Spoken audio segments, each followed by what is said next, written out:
हाय everyone, नमस्ते and welcome to pure science. आज का क्लास तीसरा क्लास है, तो इसमें हम देखेंगे विकास के सिद्धांतों का शैक्षिक महत्व। इसके पहले के क्लास में हमने देखा है विकास डेवलपमेंट होता क्या है, विकास की परिभाषा। ठीक है। उसके बाद सेकेंड क्लास में हमने देखा विकास के सिद्धांत, विभिन्न थ्योरीज होती हैं डेवलपमेंट से रिलेटेड, तो उन सभी का हमने अध्ययन कर लिया है, देख लिया है ना। इधर जैसे कि यहाँ पर दिया हुआ है बहुत सारे सिद्धांतों का हमने देखा, 10-11 जो है सिद्धांत। अंतर संबंध सिद्धांत, वंशानुक्रम तथा वातावरण की अंतःक्रिया का सिद्धांत, इस प्रकार से बहुत सारी सिद्धांतों के बारे में हमने डिस्कस कर लिया है। ठीक है।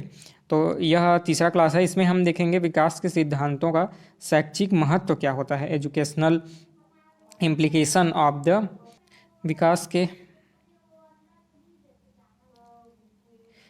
के सिद्धांतों का शैक्षिक महत्व देखेंगे इस क्लास में। ठीक है, तो चलिए देखते हैं। ठीक है, विकास के सिद्धांतों का जो है बहुत इम्पॉर्टेंट रोल होता है एजुकेशन में, शिक्षा में, है ना। शैक्षणिक दृष्टि से बहुत ही महत्वपूर्ण होते हैं।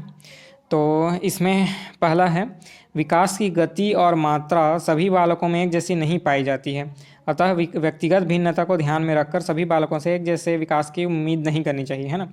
देखिए क्या है कि जो विकास है, डेवलपमेंट है, उसका जो रेट है, दर है ना, सभी में अलग अलग होता है। सभी स्टूडेंट, कोई अधिक तेज़ी से सीखता है किसी बात को, कोई स्टूडेंट जो है धीरे से सीखता है, कम गति के साथ सीखता है ना। तो सभी बालकों में, मतलब बालक कहने का ये मतलब यहाँ पर बच्चों से है ना। वो फीमेल भी हो सकती है, मेल भी हो सकती है, ठीक है, लेकिन बालक शब्द से इसको संबोधित किया गया है। ठीक है। तो सभी बच्चों में जो है विकास एक जैसा नहीं होता है। इसका जो है दर होने का, विकास होने का, बढ़ने का जो दर है वह कम ज़्यादा हो सकता है। ठीक है।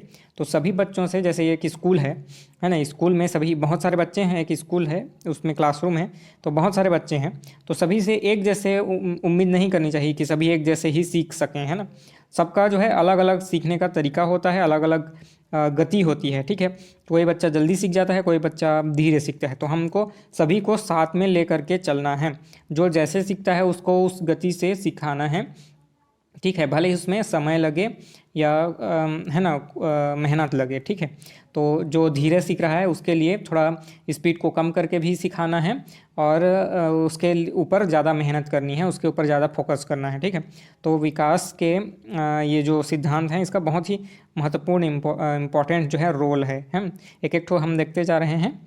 तो पहला देख लिए हमने, विकास की गति जो है धीरे होती है, किसी में तेज़ी से हो सकती है, तो उसके अनुसार उसको ट्रीटमेंट देना चाहिए। ठीक है। अब यहाँ पर देखिए, विकास के सिद्धांत पाठ्यक्रम निर्माण में बहुत सहायक होते हैं। क्यों? क्योंकि पाठ्यक्रम इस प्रकार बनाया जाना चाहिए कि उसमें सभी प्रकार के बच्चों का समावेश हो जाए, सभी प्रकार के बच्चों को सीखने की, है ना, सीखने का तरीका उसमें दिया जाए, है ना। जैसे कि कोई जल्दी सीख रहा है, ठीक है, तो उसके लिए स्पेशल सिलेबस होना चाहिए कि उसकी जिज्ञासा को शांत किया जा सके, उसको अधिक काम दिया जा सके, उसको ऊंचे लेवल का काम दिया जा सके, जो जल्दी सीख रहा है उसके लिए। ठीक है। उसके अनुसार उसकी तृप्ति करने के लिए, संतुष्टि के लिए, है ना, थोड़े कठिन लेवल के भी प्रश्न होने चाहिए, इस प्रकार से होना चाहिए। इसके अलावा जो धीरे सीख रहा है उसके लिए थोड़ा समय लेकर के और उसके ऊपर ज़्यादा ध्यान दे करके सिखाना चाहिए।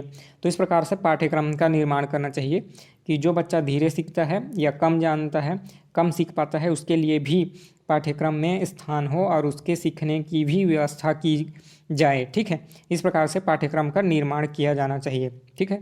अगला है, विकास के सिद्धांतों के आधार पर यह अनुमान लगाया जा सकता है कि बालक का विकास सामान्य रूप से हो रहा है या नहीं हो रहा है।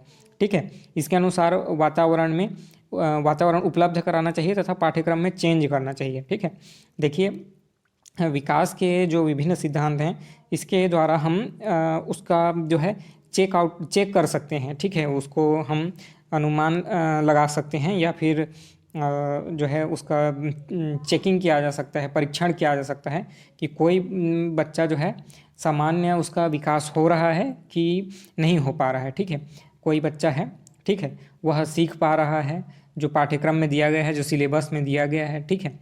या जिस उम्र में वह है उस उम्र के अनुसार कोई ज्ञान उसको सीख पाना चाहिए, कौशल सीखना चाहिए, और वह सीख पा रहा है कि नहीं सीख पा रहा है उसको, है ना, ध्यान देना चाहिए। जैसे किसी को रनिंग करना है ना, सॉरी, किसी को कोई एक क्लास है प्रॉपर, जैसे कोई एज ग्रुप है जिसमें उस बच्चे को पेंटिंग आनी चाहिए, ठीक है, पेंटिंग आनी चाहिए, ठीक है, तो वह पेंट कर पा रहा है कि नहीं, आसानी से कर पा रहा है कि कठिनाई से कर पा रहा है, कैसा कर पा रहा है, इसको जो है अनुमान लगाया जा सकता है, इसका परीक्षण किया जा सकता है, ठीक है। तो ये जो विकास के सिद्धांत हैं, इनसे बहुत ही इम्पॉर्टेंट चीज़ पता चलता है कि उसका जो विकास है वह सामान्य रूप से हो पा रहा है या नहीं हो पा रहा है। तो उसके अनुसार फिर पाठ्यक्रम में चेंज करना चाहिए, या फिर उसके अनुसार जो है वातावरण उपलब्ध कराना चाहिए, ठीक है। जैसे किसी बच्चे को कोई एक प्रॉपर शांत माहौल चाहिए रहता है जिसमें वह तेज़ी से सीखता है, जबकि भीड़ भाड़ या बहुत हल्ला गुल्ला वाले स्थान पर वह नहीं सीख पाता है या ध्यान नहीं लगा पाता है। तो उसके अनुसार उसको वातावरण उपलब्ध करवाना चाहिए, ठीक है। इसके अलावा है अगला, विकास किस प्रकार होता है, इसके ज्ञान से अभिभावक व अध्यापक यह निर्धारित कर पाएंगे कि बालक के विकास के लिए कब और, है ना, कब अधिक और कब कम प्रयास करना चाहिए, ठीक है। तो इसमें यह परीक्षण हो जाता है, यह चेक हो जाता है कि जो बालक का विकास है वह किस प्रकार से हो रहा है, ठीक है। तो यह अभिभावकों के लिए भी इम्पॉर्टेंट होता है और शिक्षक यानी अध्यापकों के लिए भी इम्पॉर्टेंट होता है कि जो बालक का विकास है इस प्रॉपर एज ग्रुप में ऐसी ऐसी चीज़ें विकसित हो जानी चाहिए बच्चे में, है ना, तो यह पता चल जाता है, ठीक है। और उसके अनुसार फिर पाठ्यक्रम में, वातावरण में, है ना, परिवर्तन करके उसको उपयुक्त ज्ञान प्रदान किया जा सकता है या उपयुक्त कौशल प्रदान किया जा सकता है, ठीक है। उसका उस हिसाब से डेवलपमेंट हो रहा है कि नहीं, इसको परीक्षण किया जा सकता है, ठीक है। अभिभावकों के लिए भी यह बहुत ही इम्पॉर्टेंट है, साथ ही साथ अध्यापकों के लिए भी इम्पॉर्टेंट है कि वह बच्चा जो है अमुक एक जो टारगेट है उसको, लक्ष्य को प्राप्त कर पा रहा है कि नहीं, यह चेक हो जाता है। फिर उसके अनुसार उसको आप सुविधाएं प्रदान कीजिए और वातावरण प्रदान कीजिए जिससे वह सीख सकता है, ठीक है। अगला है, विकास की अंतः संबद्धता ज्ञान को अंतः संबंधित तरीके से प्रस्तुत करने का संकेत देती है। ऐसा अंतः संबंधित ज्ञान प्रयोगात्मक भी होना चाहिए, अर्थात जो कुछ सिखाया जा सके उसे व्यवहार में प्रयोग लाना चाहिए, ठीक है। व्यवहारिक रूप में जो भी क्लासरूम में सिखाया जा रहा है उसको व्यवहार में प्रयोग किया जाना चाहिए, ठीक है। जैसे कोई ड्राइंग, पेंटिंग है, ये करवाना चाहिए, ठीक है। कोई आप थ्योरी पढ़ा रहे हैं, जैसे फिजिक्स से ही संबंधित ले लेते हैं कि न्यूटन के बल का नियम बता रहे हैं, है ना, न्यूटन के गति के 3 नियम बता रहे हैं, है ना, समीकरणों को बता रहे हैं, तो उसके अनुसार उसको एक्सपेरिमेंट करके भी बताना चाहिए, ठीक है। व्यवहारिक जीवन में वो कहाँ कहाँ पर न्यूटन का नियम लगता है इसको बताना चाहिए, ठीक है। न्यूटन के गति के नियम होते हैं, इसको हम किस प्रकार से अप्लाई करते हैं व्यवहारिक जीवन में, इसको बताना चाहिए, ठीक है।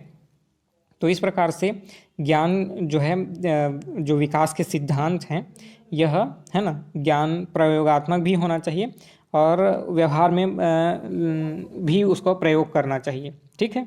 कोई भी हम थ्योरेटिकल पार्ट जब पढ़ा रहे हैं या कोई ज्ञान दे रहे हैं जो थ्योरी से संबंधित है, तो उसको हमको एक्सपेरिमेंट करके या प्रैक्टिकल करके भी उसको सिखाया जाना चाहिए, है ना, ज्ञान को या कोई किसी कौशल को, जिसमें बच्चा अधिक सीख सकता है, ठीक है।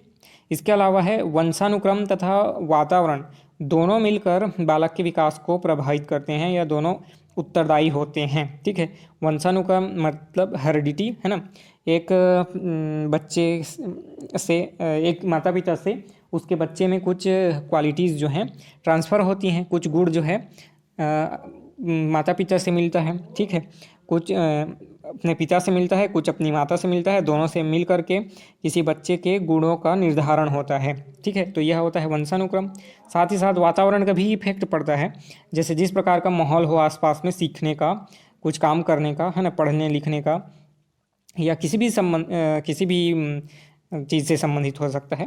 जैसे बच्चे के आसपास शास्त्रीय संगीत वाला माहौल रहता है, सिर्फ सिंगर ही रहते हैं ना, उसके माता सिंगर हैं, उसके पिताजी सिंगर हैं, उसके दादाजी भी गाना गाते थे, है ना, सिंगिंग करते थे, क्लासिकल सॉन्ग गाते थे, तो बहुत ही संभावना है कि बच्चा भी उसी क्षेत्र में आगे बढ़े, है ना, उसी क्षेत्र से संबंधित गुणों को एक्वायर करे या सीखते जाए, है ना। तो वातावरण का भी इफेक्ट पड़ता है। दोनों मिलकर बालक के विकास के लिए जो है उत्तरदायी होते हैं। बच्चे को जो जीन ट्रांसफ़र होता है माता पिता से वह भी, और साथ ही साथ वातावरण, आसपास का वातावरण किस प्रकार है यह भी, दोनों ही मिल करके प्रभाव करते हैं। इनमें से किसी एक की भी उपेक्षा नहीं की जा सकती है, ठीक है। जीन का भी मतलब हेरिडिटी का भी, वंशानुक्रम का और वातावरण दोनों ही इम्पॉर्टेंट हैं इक्वली, है ना। दोनों को ही साथ में लेकर के चलना है। वातावरण भी अच्छा प्रदान करना है, आसपास का माहौल अच्छा हो, वह बहुत इम्पॉर्टेंट है बच्चे के लिए। साथ ही साथ वंशानुक्रम का भी प्रभाव पड़ता है, तो माता पिता से भी कुछ गुणों का, है ना, उसको मिलता है, कुछ गुण मिलते हैं। दोनों ही इम्पॉर्टेंट होते हैं, ठीक है। तो ज्ञान में वातावरण में आवश्यक सुधार ला करके बच्चों को अधिक से अधिक, है ना, सिखाया जा सकता है। अब देखिए वंशानुक्रम का तो चेंज नहीं किया जा सकता। बच्चे के माता पिता का जिस प्रकार से क्वालिटी होगा, जिस प्रकार से उनका जेनेटिक विकास हुआ होगा, उसी प्रकार से बच्चे में भी आएगा। लेकिन वातावरण तो हमारे कंट्रोल में होता है, कम से कम उसको तो सुधार कर सकते हैं, ठीक है।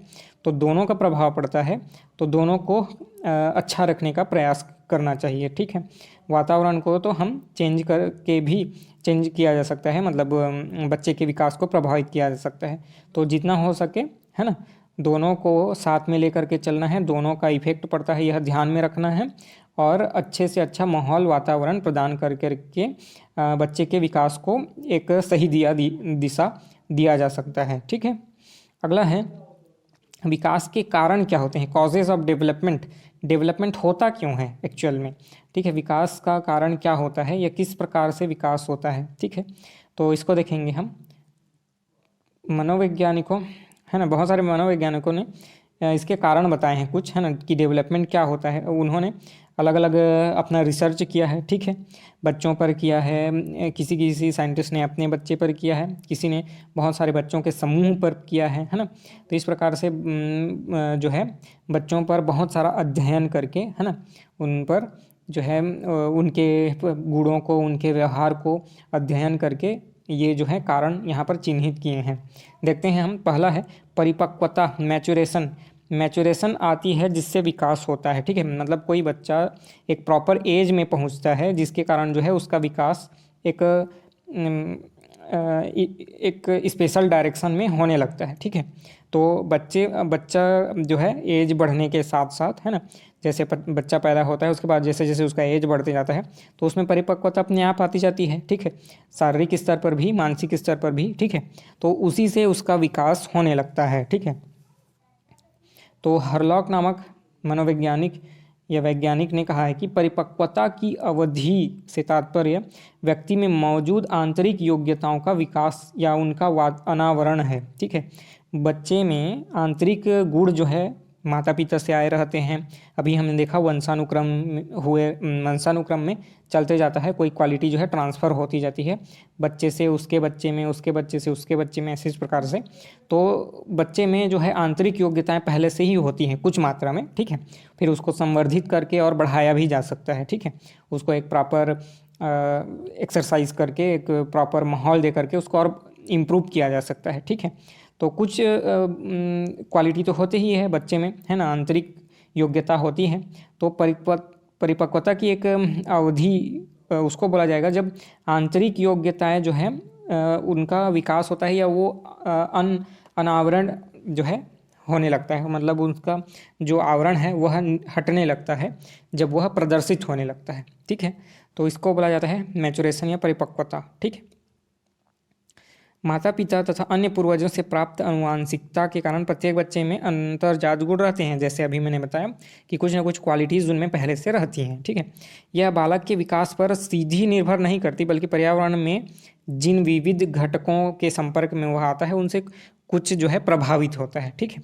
एकदम डायरेक्टली तो है अप्लाई नहीं हो जाता, क्योंकि कोई भी क्वालिटी हो वह आसपास के माहौल से भी प्रभावित होती ही होती है, ठीक है। आपका आसपास का माहौल आपको अच्छा मिल गया है तो वो जो आप में जन्मजात कोई क्वालिटी है वह उभर करके और अच्छे से आ सकता है। ठीक है, और आपका प्रॉपर जो है आसपास का वातावरण ऐसा ना हो तो आपकी अच्छी क्वालिटी भी रहेगी किसी फील्ड में, है ना, जैसे क्रिकेट खेलना हो या बैडमिंटन खेलना हो या कोई और भी, है ना, सिंगिंग करना हो, डांसिंग करना हो, ये क्वालिटी आप में रहते हुए भी आपको उस प्रकार से माहौल ना मिले तो वह क्वालिटी इम्प्रूव होकर के नहीं आ सकती, वह, है ना, अच्छा उसका विकास नहीं हो सकता। ठीक है, तो आसपास के वातावरण का, है ना, उद्दीपक का जो है कुछ ना कुछ प्रभाव जरूर पड़ता है। ठीक है, तो परिपक्वता आने पर जो है विकास होता ही होता है। ठीक है, समय आ जाता है, एज आता है तो किसी न किसी क्वालिटी का जो है उसका इम्प्रूवमेंट होता है, विकास होने लगता है। ठीक है, उसके बाद नेक्स्ट है अधिगम या सीखने से संबंधित, है ना। तो विकास जो है सीखने से भी संबंधित है।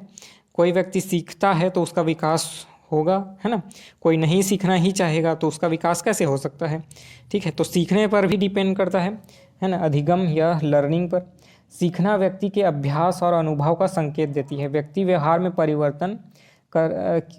व्यवहार में परिवर्तन किया जा सकता है किसी काम को करके, सीख करके। ठीक है, तो किसी काम को हम सीखना चाहें या करना चाहें तो अपने आप उस गुण का विकास अपने हमारे अंदर जो है होने लगता है। वही जैसे मैंने कहा कि किसी व्यक्ति में, है ना, उसको बचपन से ही सिखा दिया जाए, ठीक है, बचपन से ही एक ही काम करना सिखाया जाए, ठीक है, बहुत दिनों तक, तो उसमें वह क्वालिटी अपने आप डेवलप हो ही जाएगी। ठीक है, तो इस प्रकार से वातावरण और जेनेटिकली कोई चीज़ रहे तो वह भी हो सकता है। ठीक है, तो और अगर कोई चीज़ जेनेटिकली नहीं भी है तब भी हम उस काम को बार बार कर करके, है ना, उसको सीख सकते हैं, है ना, लर्न कर सकते हैं। जैसे अब कोई भी बच्चा जो है पहले से तो ड्राइविंग या कार ड्राइविंग हो सकता है, बाइक ड्राइविंग हो सकता है। ठीक है, यह तो सीखता नहीं है, इसको बाद में क्वालिटी को डेवलप करते हैं, है ना। तो अगर किसी को ज़िंदगी भर अगर बाइक चलाना या कार चलाना ना का मौका ना मिले तो वह कभी नहीं सीखेगा, यह ऑब्वियस सी बात है। ठीक है, तो उसको हम सीख भी सकते हैं किसी क्वालिटी को। ठीक है, जैसे अभी जैसे मैंने एग्जाम्पल बताया कि हो सकता है किसी को पायलट बनना हो, है ना, प्लेन चलाना हो, तो उसको हम बच्चे को शुरू से ही, बचपन से ही उसके मन में, है ना, यह बार बार चीज़ डाली जाए कि तुमको पायलट बनना है, तुमको विमान उड़ाना सीखना है। ठीक है, तो बच्चा उसी फील्ड में आगे बढ़ते जाएगा और उसी प्रकार से काम करके वह उस क्वालिटी को एक्वायर कर सकता है। भले ही बच्चे के माता पिता ने कभी ज़िंदगी में जहाज़ ना चढ़ा हो या उनको जहाज़ ना चलाना आता हो, ठीक है, लेकिन उसको एक्वायर किया जा सकता है, प्राप्त किया जा सकता है सीख करके। ठीक है, तो ये हो गया, ये दोनों चीज़ें जो हैं इम्पॉर्टेंट हैं, उसके काज हैं कि विकास होता है। ठीक है, एक समय आने पर ही होता है स्वतः। ठीक है, और उसको थोड़ा इम्प्रूव भी किया जा सकता है, और अगर समय नहीं भी आया है तब भी हम उस काम को सीख सकते हैं प्रैक्टिस करके। ठीक है, तो ये दोनों चीज़ें इम्पॉर्टेंट हैं। नेक्स्ट क्लास में हम पढ़ेंगे विकास को प्रभावित करने वाले कारक क्या क्या होते हैं, है ना, जो फैक्टर इन्फ्लुएंस करते हैं डेवलपमेंट को, उनके बारे में पढ़ेंगे। दो होते हैं मेनली, ठीक है, आंतरिक या अनुवांशिक कारण और बाह्य कारण, है ना। तो इन दोनों को हम अगले क्लास में डिटेल से पढ़ेंगे। इस क्लास में जो आज हमने पढ़ा, इसमें कोई आपको डाउट हो या कोई क्वेश्चन हो तो आप कमेंट करके पूछिएगा। ठीक है, इसके बाद जो है नेक्स्ट क्लास में हम पढ़ेंगे उसको विकास को प्रभावित करने वाले कारण क्या होते हैं। ठीक है, इसके अलावा जो है क्वेश्चन आंसर सेशन भी चलेगा, जो है हम इसको लाइव लेने का प्रयास करेंगे अगर बहुत सारे स्टूडेंट जुड़ते हैं तो, और नहीं तो हम ऐसे ही वीडियो बना करके अपलोड कर देंगे। ठीक है, तो जैसा भी रहे आप कमेंट करके बताइएगा। ठीक है, इसमें सिर्फ क्वेश्चन आंसर रहेगा, हम बहुत सारे क्वेश्चन लिखेंगे, उसका आंसर क्या है ना, प्रैक्टिस से टाइप का समझ सकते हैं, नेक्स्ट वीडियो रहेगा। ठीक है, तो ज़रूर से जुड़िएगा, मिलते हैं अगले वीडियो में, तब तक के लिए नमस्ते, थैंक यू।